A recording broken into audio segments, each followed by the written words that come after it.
Welcome everyone. How we doing tonight? Hope everybody had a good day.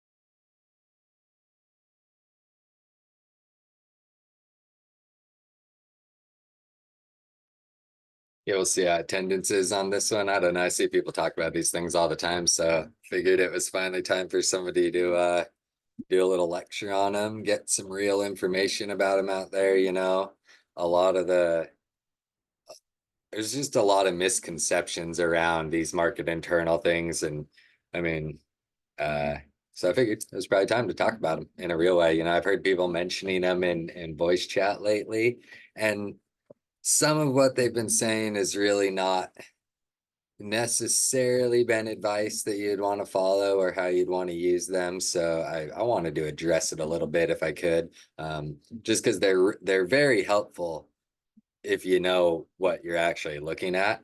Um, they're in no way necessary, of course, to be a good trader. They are something that I look at every day, but it's because I got a few screens, so I got a little bit of room to put them if I want them. And so I look at them a lot. I use them a lot for my trading. They can just give you some heads up that things are going to happen, at least slightly before they happen, sometimes a little bit before they happen. So market internals are sweet. They're super simple. Well, how I trade them, they're super simple. Don't trade them, look at them. They're super simple. So hopefully everybody will be able to pick up on it. Welcome. See a few more people rolling in. Hope everybody had a good day. Was another fun one. Quite the gap up to get short on and just watch it give it almost all of it back. Looks like they did just, ooh, they tried to give just all of it back for just a second down there. Rudy, how we doing? I'm doing good. Had a fun day. Quite a few trades for me today, so it's always fun when you take a few trades and come out on top.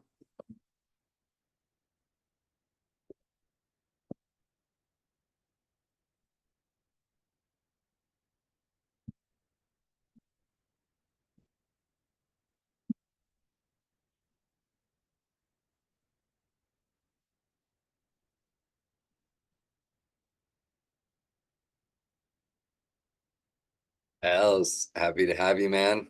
Doing well. How are you?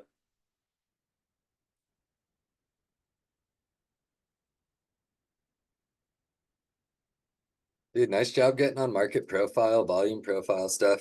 That's an old way of trading. It's they're not old, but 30, 40 years old, and it's a real good method. Some of those like old time market profile traders are insane, like really, really legendary in their own right. I think it's cool to hear somebody doing it. Not a lot of folks looking at volume profile these days. And I don't use it personally, but it's something I really, really like, short time frame, especially long time frame. I mean, that thing can be very, very helpful to tell you if you're going to have a volatile move coming, that's for sure.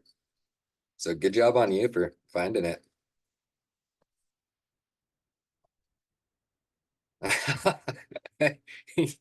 uh, well, so you're up 350% in a month.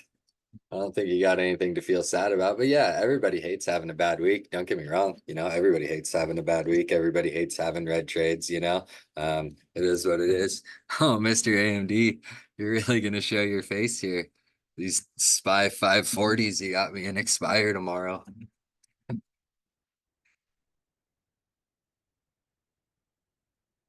But yeah, but just to go back, it is a little normal to feel upset. It sucks when you take a trade that doesn't work or does work or whatever. I have one actually from yesterday. So I shorted Walmart somewhere up here and ended up getting this, a little bit, made a couple bucks. It wasn't like Made a couple bucks on the trade, but like it wasn't a good trade. I mean, I think I made $2 or $3 a contract. I was very obviously shorting one of the stronger names on the market or whatever it was. I mean, I was up big yesterday. And then on the daily, I was just looking at it as like, okay, we're pushing new all-time highs. This thing has generally pulled back every single time it's pushed a new all-time high. Sometimes bigger, sometimes just smaller, but it's pulled back every time it's pushed an all-time high. So that was part of it. So then going into the end of the day yesterday, um shorted it again. I shorted it right here. Not right here, but somewhere on this way down, thinking it was going to go, thinking we'd get the rest of this pullback. I don't remember, we were giving up EMAs or something, and giving up this low. So instantly got blown out and then ended up taking the stop out somewhere over here because they're weeklies, for a loss on the day, only to have them do like 300% today. So, it really sucks when your last trade of the day is a stop out and you're bummed about it. But it is what it is. That's just how trading goes. And then it especially hurts when it prints. That's always that's always the the added pain for sure. Welcome everybody. Hope we're doing good. Hope everybody had a great day. Market's just been too much fun this past month and a half, man. Let's keep this train rolling. If we can continue to have this kind of just volatility we've been experiencing since, the end of July into year end, I will be so happy.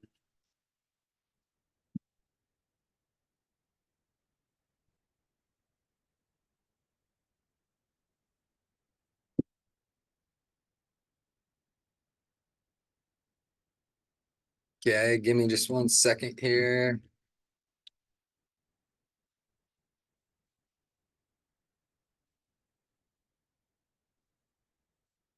We will get going.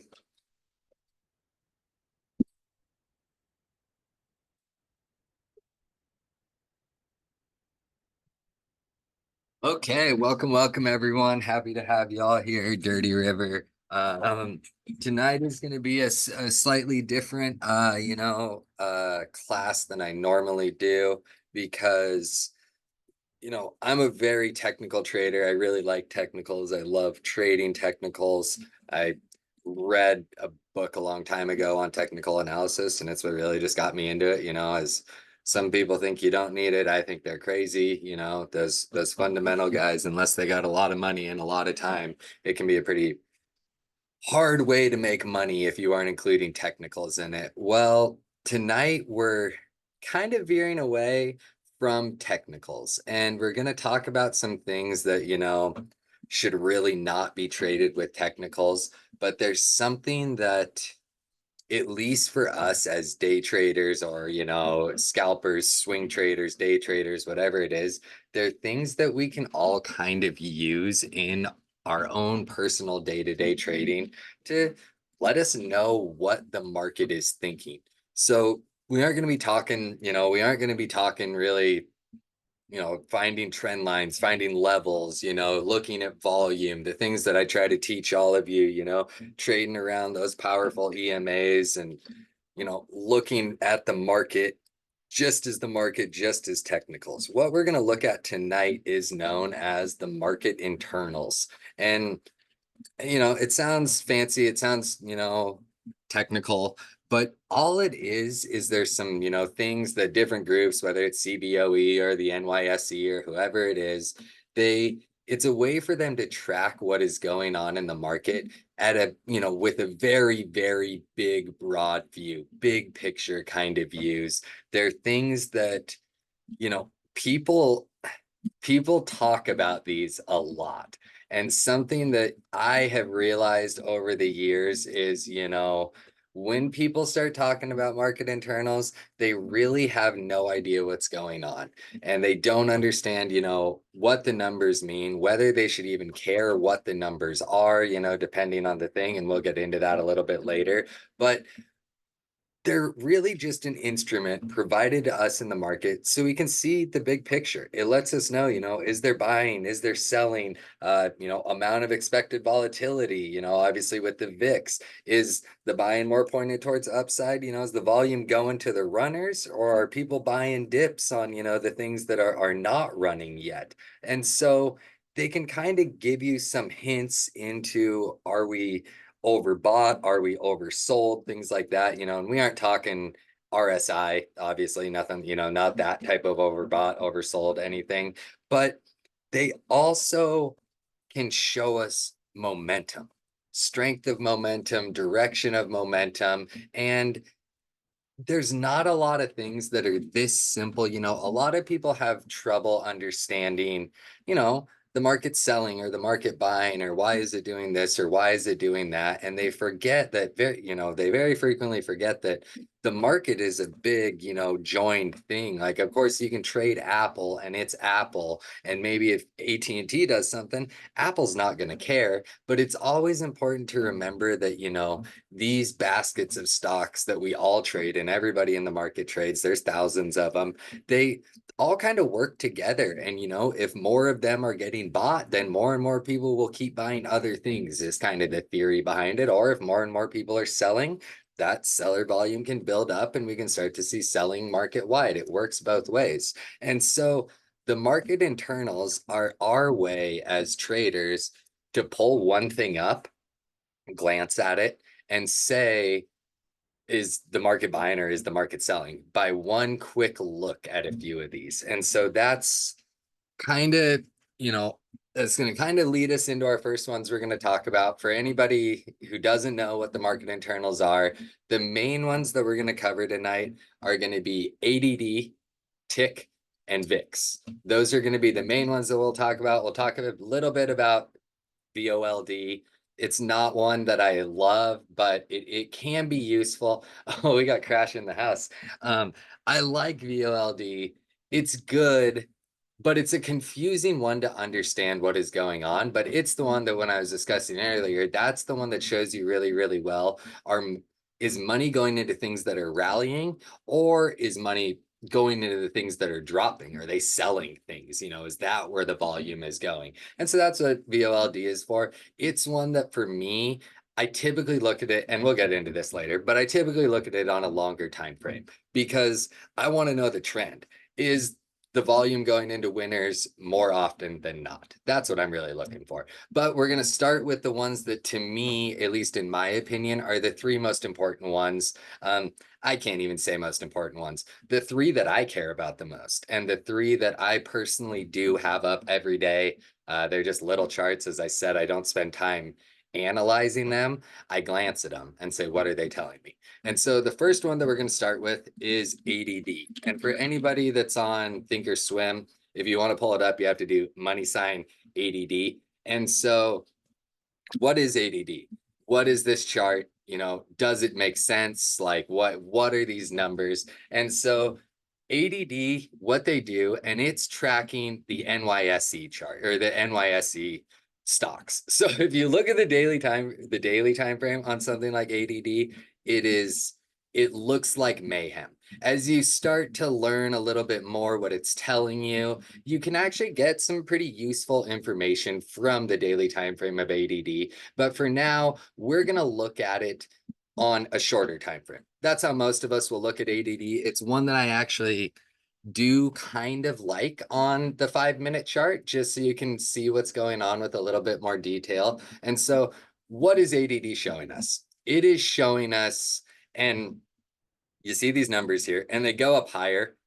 ADD will never get to those numbers because I think it tracks 2,800 stocks or so. So what are these numbers that it's telling us? You'll notice we have a zero, and you'll notice we have negatives. We spend time down in the negatives. We spend time down in the positives. What ADD is telling us is, from the close yesterday, how many stocks are advancing and how many are declining. So what they do is they take advancing and they subtract declining from it, and then you get this number. And so we had, at close yesterday, obviously relatively weak close, of the 2,800 stocks that they watch, half of them were likely declining. So that's what we saw into the crash. I know. I love that. You just have to leave that to kind of stress you out a little bit. So we knew most stocks, not most, a lot of stocks in the NYSE were declining yesterday. If you look at SPY, we could obviously see that. We sold. If we go to SPY and we look at SPY, well, we sold yesterday. And don't get me wrong, not everything in SPY is in the NYSE, but we sold most of the day, and ADD was telling us that, hey, yes, we were selling relatively heavy for most of the day.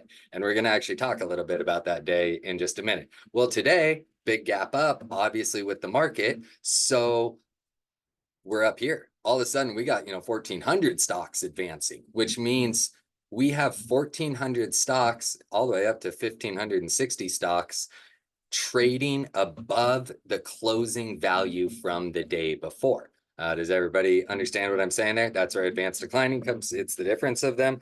That's where we're seeing. We had a lot of stocks closing below the price they opened at yesterday. Today, we had a lot of stocks opening above the price they closed at yesterday. So it's just a really good way to look at the market and say, okay, is the market strong? Something that I always tell people is you don't necessarily want to care about these numbers, and you don't want to care about an individual candle on ADD. You would never do technical analysis on something like this. You don't draw bull flags on ADD. That's not how it works. It's merely just giving you a very large set of data. Again, I think it's 2,800 stocks, and telling you what they're doing at a very quick glance. So really, I should have even these, the indicators off, because you would never have those on an ADD chart. So what we see here is, like I said, I don't really care about the number. I just see we had a big gap up, and then where is this going to start to trend? That is what I care about. One of the numbers, obviously, that I do care about on the chart is zero, the zero line. As Crash pointed out, mine's 0.06 for no reason other than I clicked the wrong place. But what is the trend?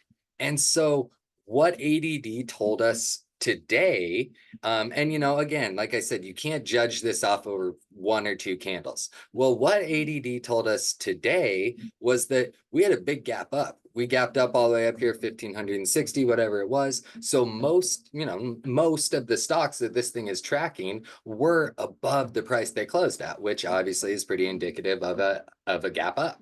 Obviously stocks are up, so they're likely, they've gapped up, so they're obviously above the price that they were at earlier. Well, ADD was almost instantly met with selling today.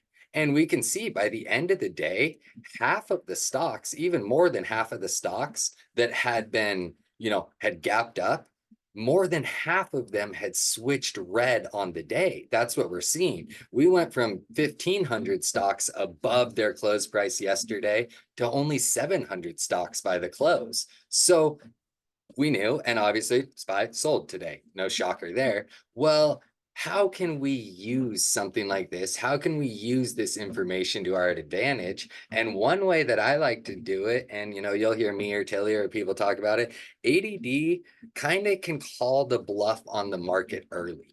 And so how I'm going to demonstrate it today is I'm just going to use SPY. As I said, not everything in, not everything in the NYSE is in SPY, or not SPY holds some NASDAQ things. It's not all NYSE, but you can get a pretty good idea. Well, early in the day on SPY, obviously we had a little bit of a push up on ADD, and then we instantly started selling. Well, SPY had already started selling.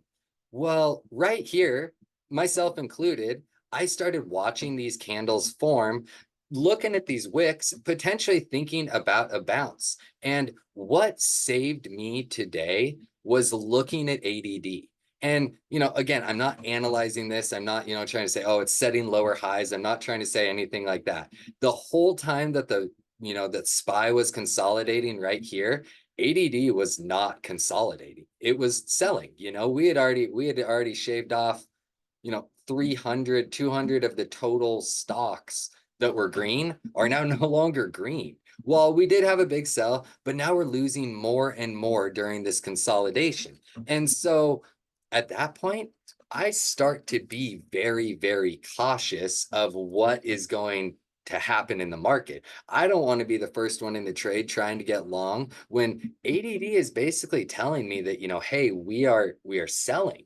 And so it can kind of save you on buying here. And like I said, you can't make the judgment off one or two candles, but when we've been downtrending for a half hour, 45 minutes on ADD, and SPY has been straight sideways, you can kind of start to say, okay, they seem to be selling things in the market. And then obviously they proceeded to sell all day. Shorting bounces worked most of the day until kind of the end, but still some money to be made. But shorting bounces worked very, very well. And ADD told us all day that really at no point did buyers show up to take control. And where this can be a little bit confusing, and it happens to some of my friends that do watch ADD, we're still positive. I mean, market was still green, like SPY finished $2 up today. So that's where it can get a little bit confusing, and why I recommend don't get too hung up on the number.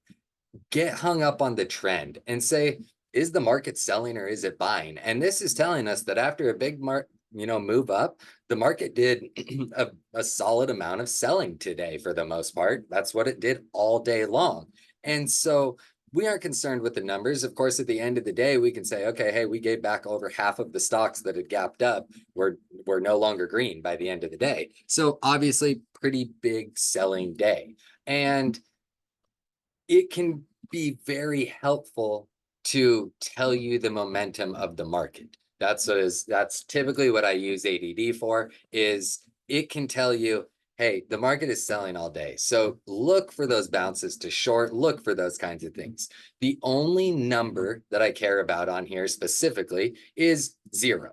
If we are green, our next example is going to show this, but just to, if we've gapped up and we're green and we flip below here, and that means basically every stock that gapped up is no longer green on the day, at least most of them, and so because this is of course a difference of two numbers, but at least most of them have now gone red on the day. And of course the other way, you gap down and you start to see buying above here, and we're starting to have more green than red in the market. It can be confirmation of reversals and things like that. Well, we actually have yesterday a really prime example of that. So on SPY, this was an awesome use of ADD, even better than today, probably. But on SPY, when we closed the day before, it was a strong close. We had a nice push up into close. We can see that even in ADD, we did a nice move up from the lows there into close. Well, when the market opens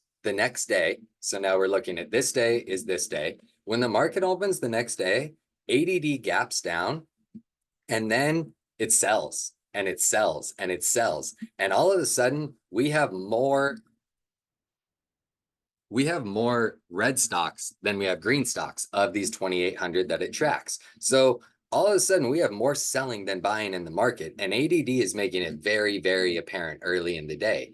Meanwhile, SPY is kind of chopping in a little bit of a range. Well, we can start to see more and more and more sellers showing up even on these bounces up. So we can start to say either ADD is lying or SPY is about to sell. And that's ultimately what we saw. Once ADD had made a big enough move down that we have a majority of those stocks that it watches in sell mode, the market's going to start to cooperate with that, as opposed to try to buy everything and not just to move ADD, but they would have to buy a lot to flip it positive. So again, we got to ride that nice sell down the whole day and then be confirmed by ADD the whole time that we're watching it. And so that's how I use ADD.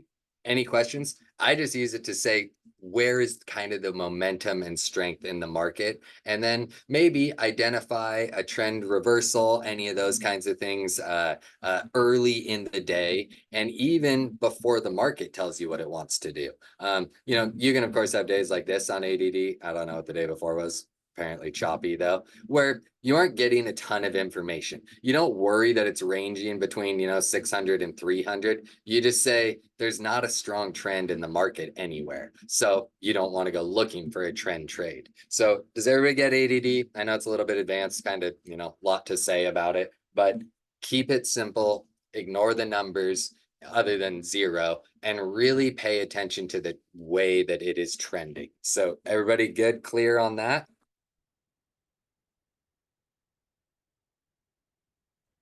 Perfect. Okay. So next one we are going to talk. And again, like I said, I have all of these up. I got to give the warning on uh Raphael, good question. I wouldn't, so it's a hard one to use for confirmation of a specific trade. We can say something like, okay, more stocks in the market are selling. And if that changes while we're getting a trend break or something like that, or a bounce at an important level, maybe you can use it for a little bit of confirmation. But because it's tracking so many things, and let's see, because it's tracking so many things, well, it can make moves that you don't expect. Here was obviously a wild day. I don't know what was going on that day. Here's another one, gap down below and buy all day. That was probably that huge SPY move. So you don't want to use it for confirmation for an individual trade. It can help you with SPY because SPY is, again, that big picture view, but you want it to tell you what is the market trying to do. Something like this big push up. I don't know what day this was.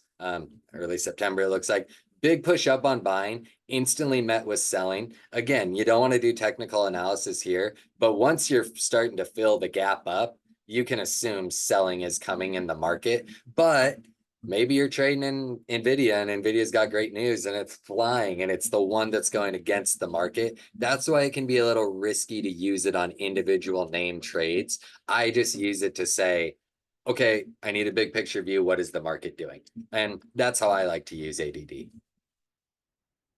Okay, so the next one, uh, fair warning right now, it's hideous. It's like the ugliest thing that you can ever pull up on your screen.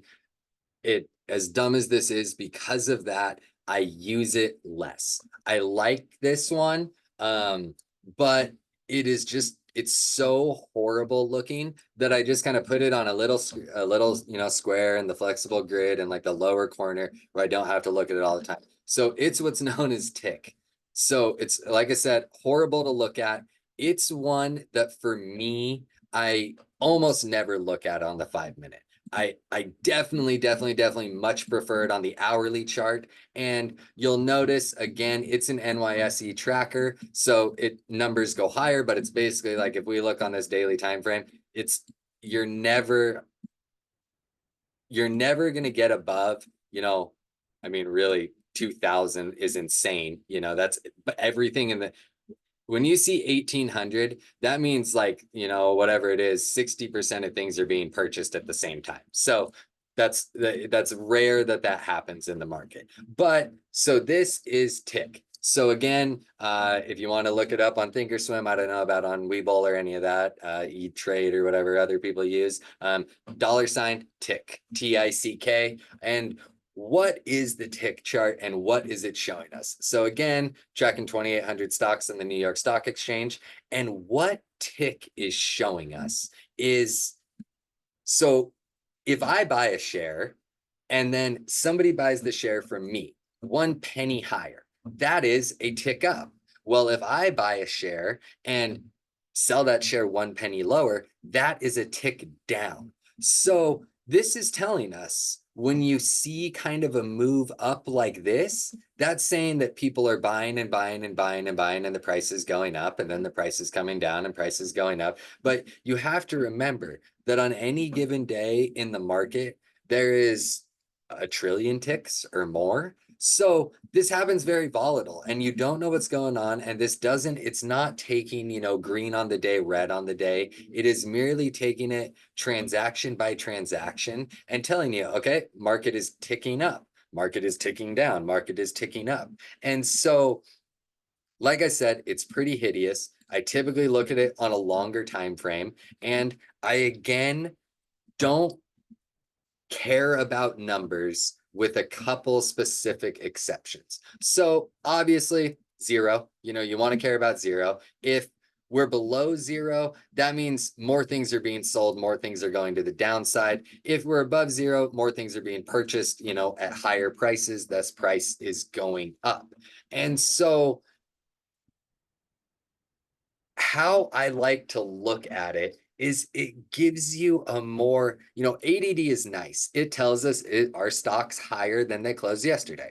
Nice and simple. This gives us this deeper look into the market. There's people that use this on the 5 minute, use it on, the 1 minute, all day, every day, and they chase those ticks up and down. I'm not saying it's right or wrong. I would never trade like that, but it gives us a pretty detailed look into the market and a much more detailed look of what people are doing, market wide again. So obviously, nothing that you ever would want to do any sort of, technical analysis on or anything like that. You want to look at zero. And then, as I mentioned, you don't really care about other numbers on tick other than 1,000.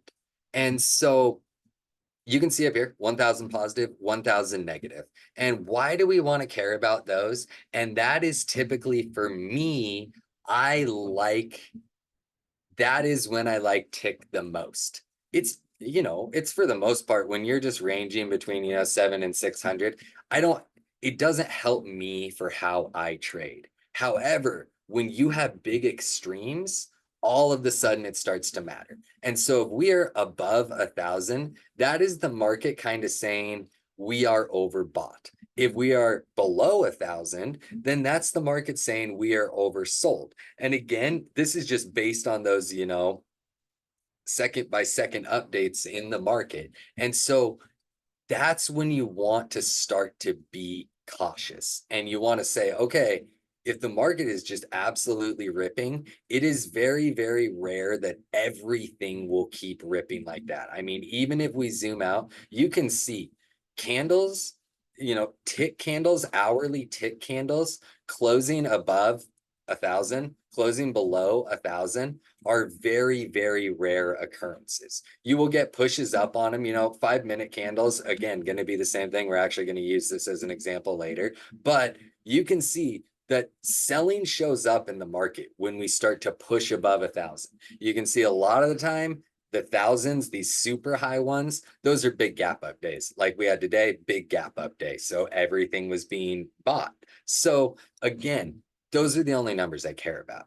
I can't say, oh, those are the only times I care about tick. But for me, I have very, very little to no interest in tick unless we're basically above 900 or below negative 900. That's where I start to say, okay, market could see a bounce or whatever it is. This could be exhaustion selling. This could be exhaustion buying. It can be paired up with things that you might see in volume where a lot of the time when you have like a hard down wick like this or a hard up wick like this, that's exhaustion in the market. So it can, and I'm not saying short these every single time or long these every single time. But when you see the volume get so far extended one way, you see tick extended in the same direction, then there's a very, very good chance you're about to at least see a small pullback, whether it's a bounce or a rejection, depending which way you're trading.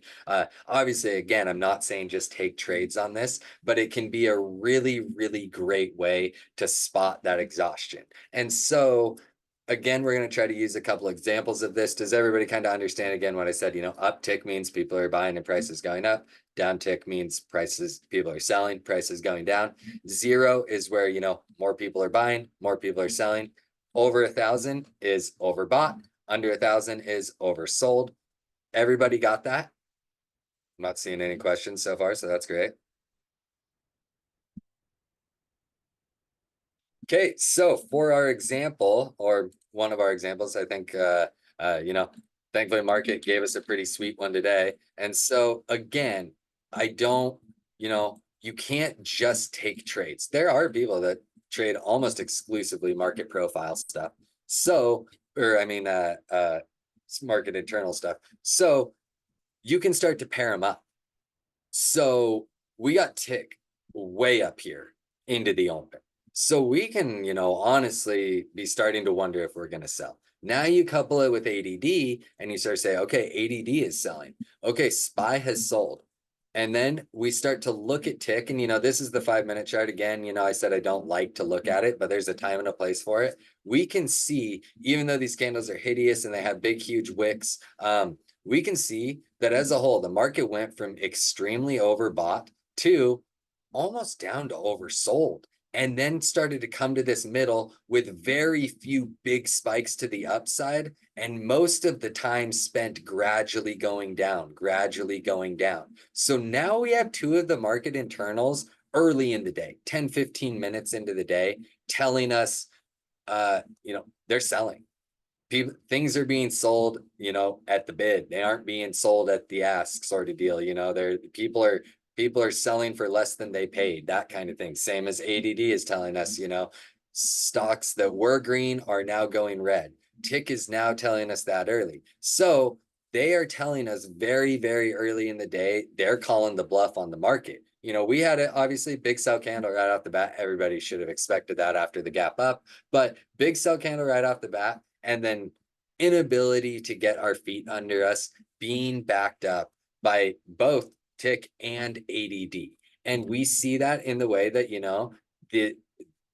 I bought a share for 500 and now I'm selling it for 499.99. This thing goes down. And when more people are doing that, then it just keeps on going down. And so extreme overbought conditions, ADD selling off the open, SPY selling off the open. Now we're starting to see where market internals can really, really help us. And we can start to look for some of those exhaustion things that I was discussing. And again, you know how to watch it on the 5 minute. You'll see these things occurring on the hourly if you just have them up. And so our other really great example is actually one from today. And we had, we had a nice little bit of, we had some selling coming down in the opening range, little double bottom or triple bottom, whatever, paid a little bit on the scalp. Then we had a break below here, and then we had, a retest with the breakdown below there. So, and that was all going on. I'm assuming this is probably right around there. Yeah. And so this is all going on here. Obviously, we're seeing market ticking down, little red candle to accompany it, reasonable enough short. Well, the next thing we see is tick getting down here. Don't put this level on there, but getting down here to 954.61.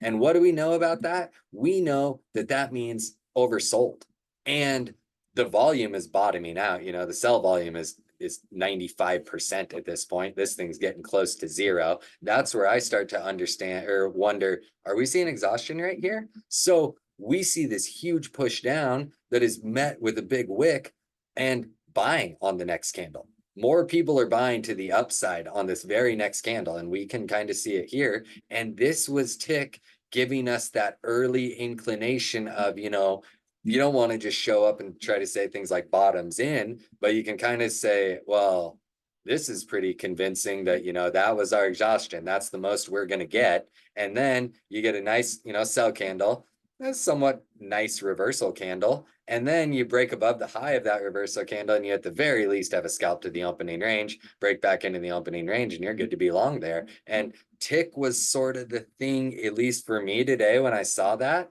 All of a sudden, I kind of jumped to dip buy mode around that point. Try to mention some SPY calls down there, because this was the market internals telling us, this is, hey, this could be, and you don't want to say bottoms in, and you never want to be the person that says bottoms in and then the bottom falls out.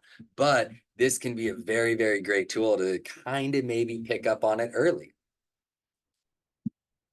Or this thing could have switched around and they could have kept on selling. But even if you took the risk on SPY calls, here or here, wherever it was, your stop's really just below, happens to be 570. And then also, again, this isn't supposed to be a technical one, here is that close of the day. I actually didn't think that we had cracked it, but we apparently did crack it, or the close of yesterday. So we did crack it for just a second, but the second we held that level, yeah, tick bottoming out. We likely were seeing a little bounce in ADD right there as well. All of a sudden, you kind of got a few things that at least should make you want to at least a little bit be a dip buyer.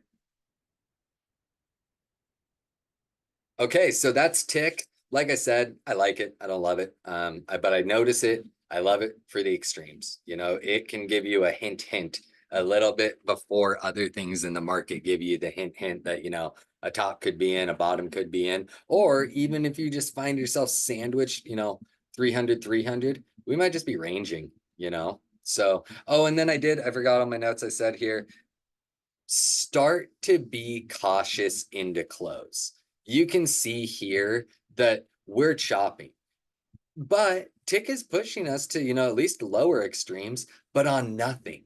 And so why is that happening? Because of the amount of volume that is suddenly coming into the market. We can see it on SPY, that last candle of the day or whatever was 2.5 million volume on a, well, 24 million volume. So that was 10% of the volume on the day in one candle right there. And so when you have that kind of volume coming in, there is so much ticking up and down across all of these, the 2,800 stocks it follows, or 3,000, however many it is. There's so much ticking up and down that the last hour of the day, tick not super helpful, at least in my opinion. So there we go. Any questions, tick? Nothing?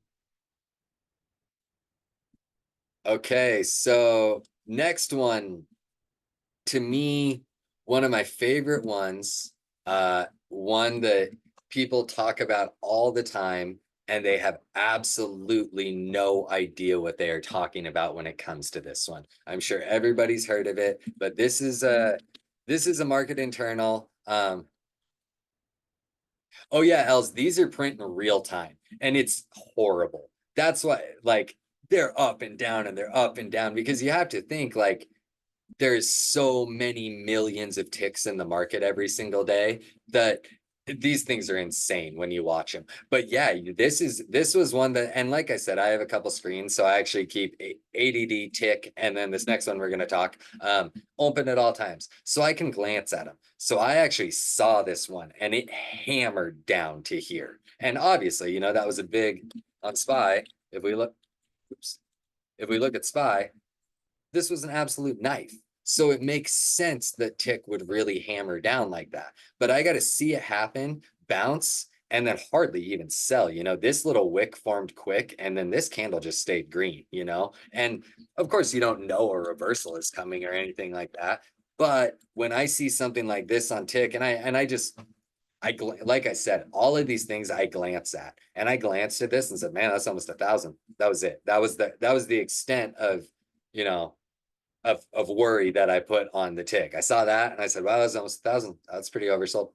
That was all I thought. And then I start to watch the market and see what's going on elsewhere in the market. Ooh, Norberto, you're in a rough hood right now. I don't know if people want to see you. Okay, so next market internal we're talking about. Again, I said everybody loves to talk about it. Nobody knows anything about it. So hopefully we're gonna get, some of the misconceptions regarding this one out of the way. And so it's VIX. It's the volatility index. It does a very good job, and everybody tries to talk about, oh, well, if the VIX is up, SPY can't go up. Well, that's wrong. 40% of this, I think, anybody feel free to double check me on this, but I think it's 40% of the time SPY and VIX actually move in the same direction. So you can't just say VIX up, SPY down. It doesn't work that simple. And the next extremely important part, and I cannot emphasize this enough. You do not, like, 100% do not, should not, we will be laughing at you behind your back if you do. You do not do technical analysis on the VIX. You don't bull flag, bear flag the VIX. It's not how it works. And what do I mean by that's not how it works? Well, you might notice down here, and I didn't turn anything off, there is no volume.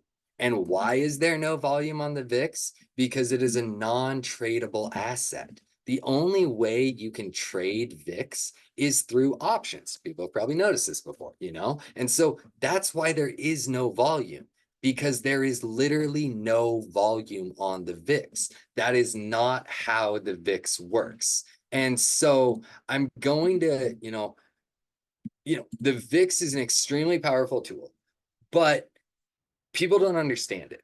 And so I'm going to show you what is, what is involved in the actual, calculation of the VIX. But it's important to remember that, this is not how I look at the VIX. And this is why, those people who are talking about the VIX and have no idea what they're saying, I'm going to, oh yeah, people talk it all the time, or it's bouncing the 9 EMA.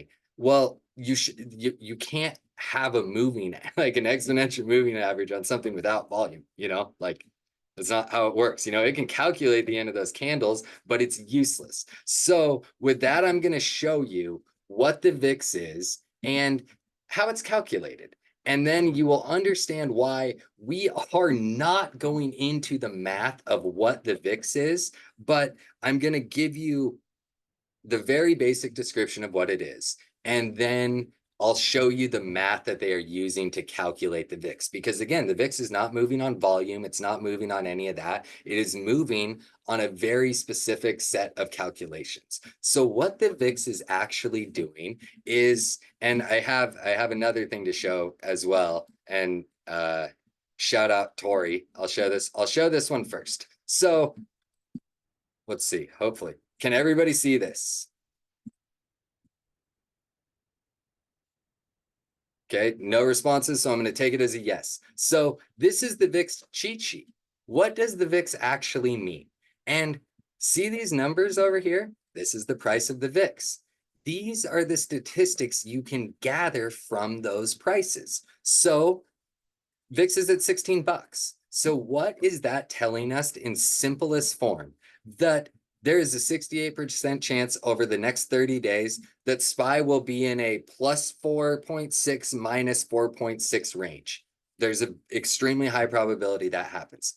That is all VIX is telling you. And it's telling you the expected range of SPY. This is how, we look at implied volatility. We look at expected moves for earnings. This is VIX telling us where do we think SPX, technically, not SPY, because it's all calculated with SPX contracts, which we're going to get into. What range do we think SPY will be in 30 days from now? That is all VIX is telling us. That's it. It's not telling us anything else. It's not, illegally suppressed. It's none of that. All it is telling us what range will SPX trade in statistically over the next, 30 days. And it's technically off the top of my head because, and we'll get into this a little bit more, it's actually a range. I think it's like 27 to maybe 30 days or something like that, or maybe it's 28 to 37 days. I don't remember exactly the range that they do, but all it's doing is telling us what that is. So how do they get these numbers? And that's what we're going to get into next. And you're going to understand very, very quickly why we don't do the math ourselves on it and why we just let the computers do it. And this is, so this is what's known as the VIX white paper. So here's the math. And what they are doing with this math is they are going, like I said, I believe it's, I think it's maybe 27. Yeah, I got it posted in my tab too, Mr. AMD. And it's something that they worry about the VIX all day. You should look at the VIX once a day and not look at it again. So this is the calculation for it. And what they are doing is they are going out that range. I think, it's basically 4 to 5 weeks out. And they're getting the at the money contracts and they're getting the slightly out of the money contracts, puts and calls. And then you can see, and we're going to continue to go through this math. So they're going through, they're selecting all these calls and puts, and they have to be reasonable strikes. So it's basically going to be, 50, 60 strikes up and down. It's going to be something like 50, 60 strikes up and down. And then they start plugging it into the math. Oh yeah, see, I hate it. This is like, I start looking at these and I'm like, I'm not into it, So then they start plugging these in. Again, math, math, math, math. And then they come out with this little number over here. And they do it, see here, continuing to math. They do it, here you go. So this is all of this that I'm going to scroll through next is for one print on the VIX. all of this is for one print on the VIX. And without, very, well, I'm very simplifying it. They're looking at the bid ask spread. And as we all know, when volatility increases, the bid ask spread increases. So when the bid ask spread increases on these month out contracts, the VIX picks it up.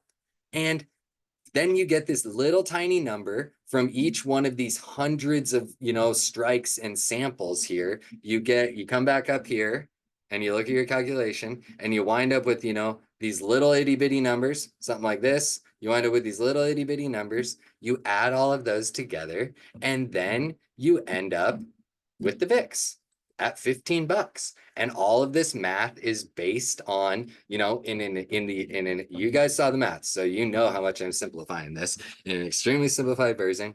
They're figuring out the difference of the bid ask spread on a whole bunch of contracts a month out. And if it's getting wide, they know volatility is coming, so VIX goes up. If it's getting skinnier, then they know volatility is easing up a little bit. That doesn't mean the market's going to rally. That doesn't mean anything like that. That just means you had some volatility. So that brings us to the VIX and how can we actually use the VIX?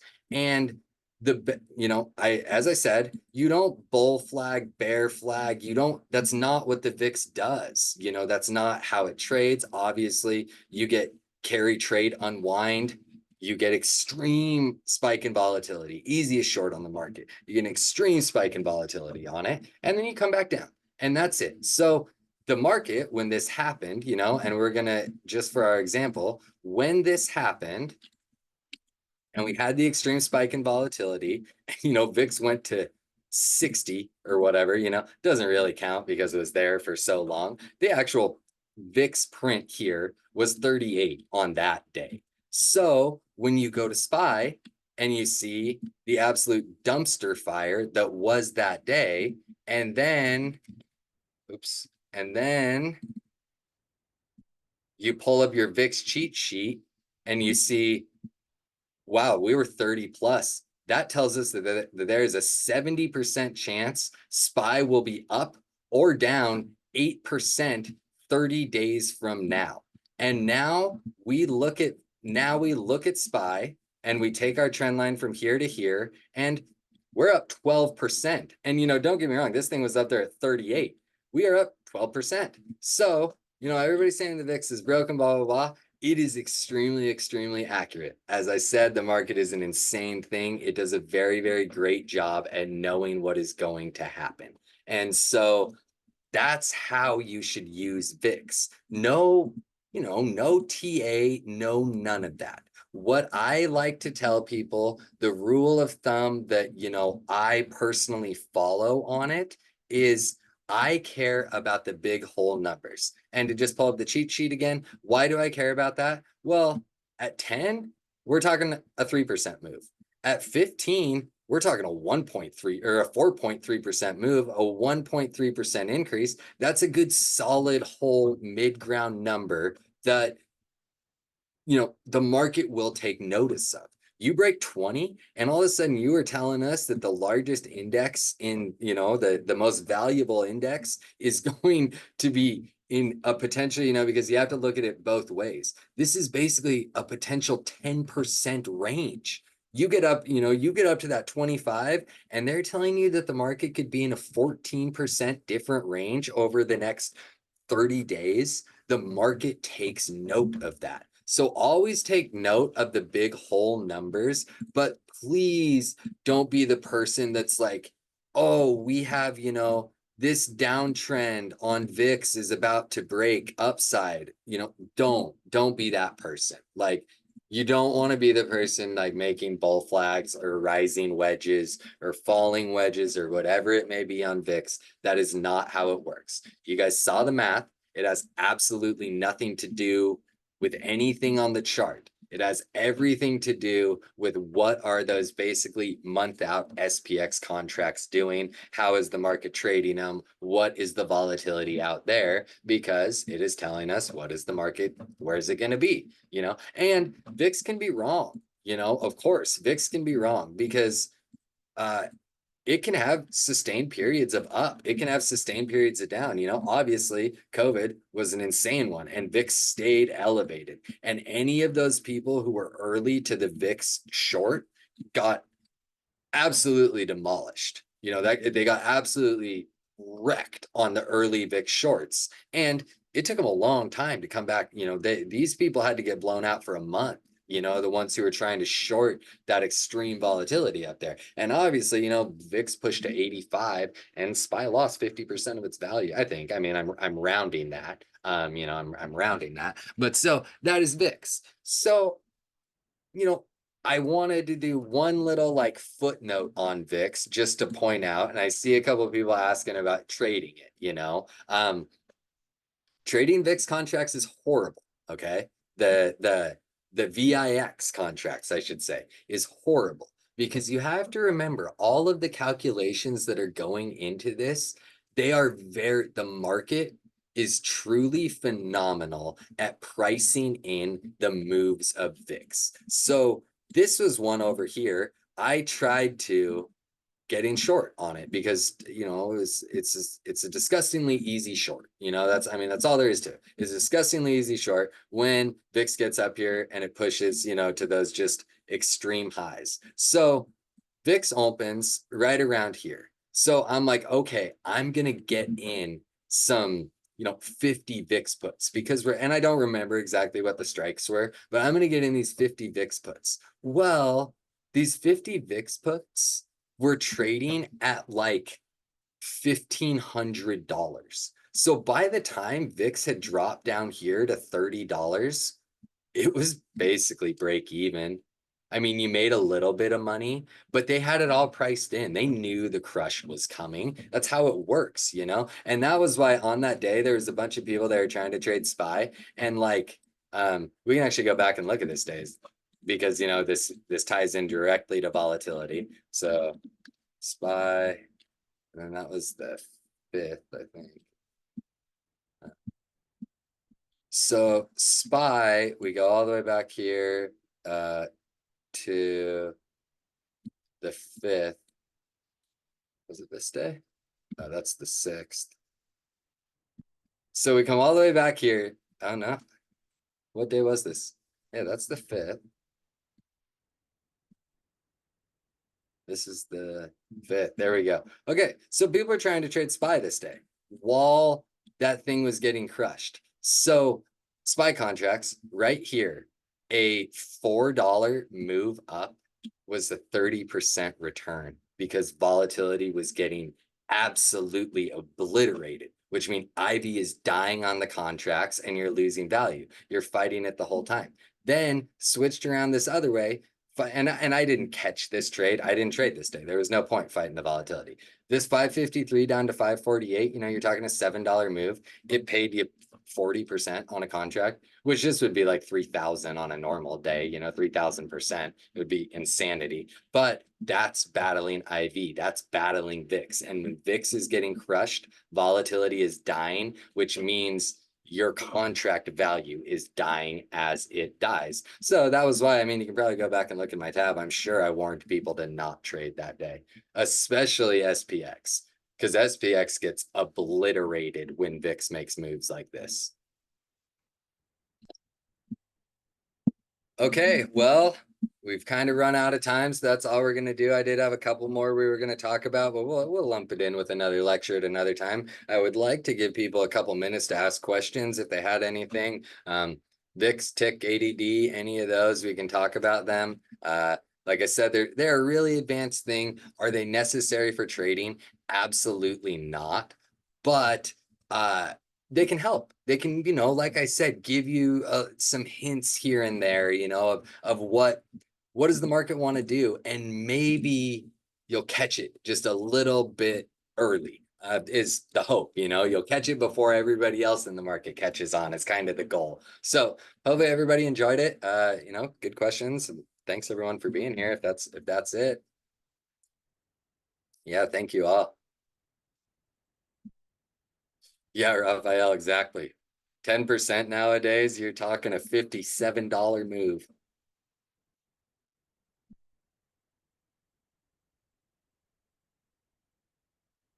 Nice, SK. Yeah, they're good. And like I said, don't let them control your trading, but just use them as a tool to, look at the whole market.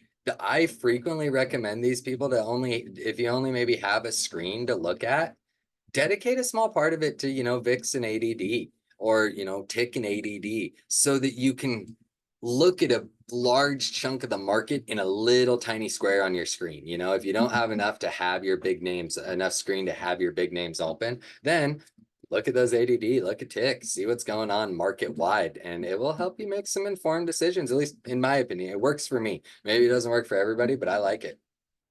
Yeah, Rudy, thank you. Thank you for always being here. Appreciate you.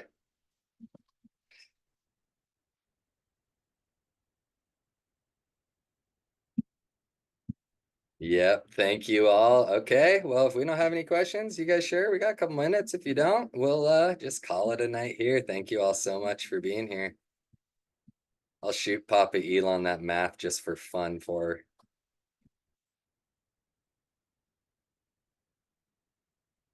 her. Can't find the VIX cheat sheet. Okay, I will let's see.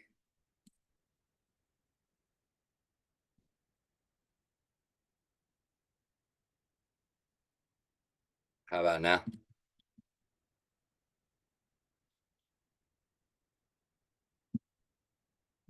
Athlete and a mathlete.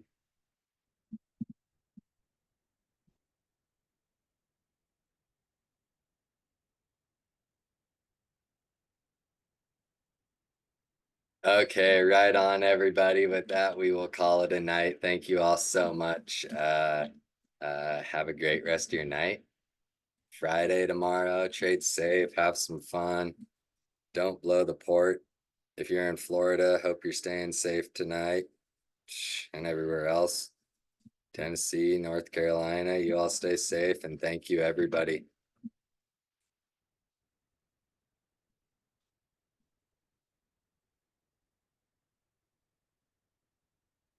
Nice. Yeah, I'm trying to think up some new ones. So if anybody ever has some ideas for maybe some, different lectures, always send me a message. If I know about it, I'm happy to teach about it. We're doing some unique indicators coming up next. Building a trading strategy, not a plan, something that you can do with repeatable results over and over again, not just identifying a level where we want to enter. So I'm trying to switch it up on a few things. And then after that, we're going to do my whole beginner course again through the winter. So should be a good time. But if you ever think of a good one, I'd love to teach about it if I know about it. Okay, thank you, everybody. Have a great night. We'll talk to y'all soon.